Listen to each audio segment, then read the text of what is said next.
So today is November 1. Happy November 1 sa ating lahat at happy mga na-ghost. So ngayon nag-crave ako guys ng adobo kaya magluluto ako ng adobo. Kaya samahan ako, tara mag-prepare tayo ng ingredients sa ating adobo. Tara na! So yan nga, hello mga beautiful people of the world. Kamusta kayo? So tama yung narinig nyo guys. Ngayong araw ay nag-crave ako ng adobo. Kaya naman, dahil nag-crave tayo, syempre, kailangan tayong magluto. Hindi naman pwede na nagka-crave tayo tapos ima-imagine na lang, 'di ba? Hindi naman tayo mabubusog nun at masasatisfy. So yan nga, at sinimulan ko na ngang i-prepare ang ingredients. Syempre, tatlo lang naman yan, guys. Bawang, sibuyas, saka ginger, luya. Ayan. So, nagpabili nga ako dito sa kapatid ko, guys, ng 1 kilong manok sa tindahan at siya na nga ang naghati-hati dyan. Dahil nag-crave ako ng adobo ngayon, yung adobo na in-imagine ko, guys, yung talagang adobo na niluluto ko ay iba sa mga adobo na nakakain ko. Kaya, alam nyo na, kapag meron tayong buwan ng dalaw ay kung ano-ano ang ating kinikrave para tayong naglilihi ba. So, yan. So, ginisa ko na nga, guys. Una kong ginawa, ginisa ko ang ating luya. Siyempre, nununa ko talaga ang luya sa akin, guys. Tapos, sinunod ko ang bawang at pinhuli ko yung sibuyas. So, kanya-kanya tayo kung paano natin gisa ang ating mga kinakain, no? So, ganyan po ako. So, ngayon, nilagay ko na nga ang manok. At nakita nyo, guys, isinama ko yung tubig na meron sa manok. Kasi hahayaan ko yan, guys, na sisipsipin yung manok. So, ganyan po ako, guys.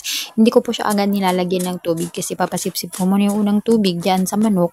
Kasi, di ba, ang manok, guys, malansa kapag hindi siya nagigisa ng gusto. O di kaya, hindi maganda ang pagkakaluto. So, ayan. So, ang unang step dyan, guys, para talagang manuot ang sarap, ay tanggalin natin yung lansa sa manok. So, ayan, pangalawang bukas ko na ito at may tubig pa rin. At, yan, guys, hindi ko talaga iniiwanan ang niluluto ko kasi nga baka masunog. Siyempre, di ba, sayang naman pambili. Sarap na nga mo eh. For the vlogging person. Ang hirap pala mag-vlogging. Naku, sana naman manood kayo.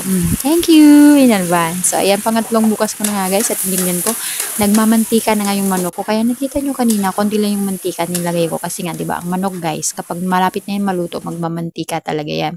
So, nakita nyo, wala na yung tubig. Kaya naman ang ginawa ko, tinakpan ko ulit. At hanggang sa heto na nga, medyo may mga nasusunog ng konti-konti. So, ngayon, guys, lalagyan ko na siya ng syempre, ating favorite na toyo.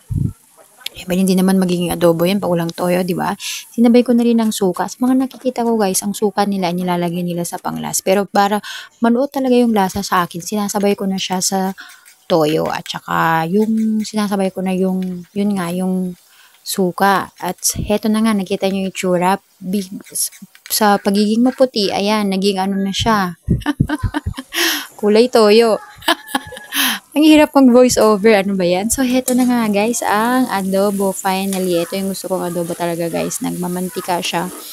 At, saka, nakikita nyo yung mga yan. Ay, ang sarap niyan. Naku, mapaparami ka ng kanin. Medyo may sunog-sunog na ng konti sa paligid guys, pero hindi naman nasunog yung ating manok kasi talagang binantayan ko siya. Diba? Nakaulang ulit nga akong bukas. So, masarap na ka-partner niyan guys, ang inuming juice. Kaya naman, hayan, ang kulit. Favorite niya yan. Nagpabili tayo ng juice sa ating kapatid at mapaparami tayo ng kaya ngayon. So, yan. Pag ako guys, nag-crave talaga namang nagluluto ako. Hindi ako nagpapaluto kasi diba, iba yung lasa eh. Hindi ka masasatisfy kapag nag-crave ka. Tapos iba nagluto. Di parang hindi tayo ma-frustrate. Tayo na lang magluto. So, yan nga ang tatay ko guys. At talagang approve daw. Pwede na daw ako mag-asawa. Wow. So, yan. Kakain na nga po kami guys. So, Happy November 1 po pala sa lahat at syempre araw ng mga namayapa natin, so ipag-pray po natin sila dahil ang cravings po ngayon ng mga kaluluwa ng mga namayapa natin ay walang iba kundi ating mga prayers for them and yan, prayers na rin sa lahat. So yan nga, at ako nga ikakain na, tusubo na, so kain po tayo.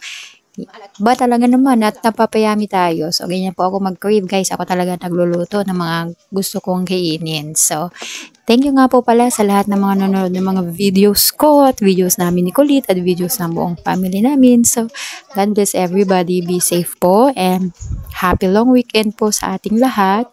And, ayun nga, sa mga cravings natin sa buhay, let's make it happen. Bye!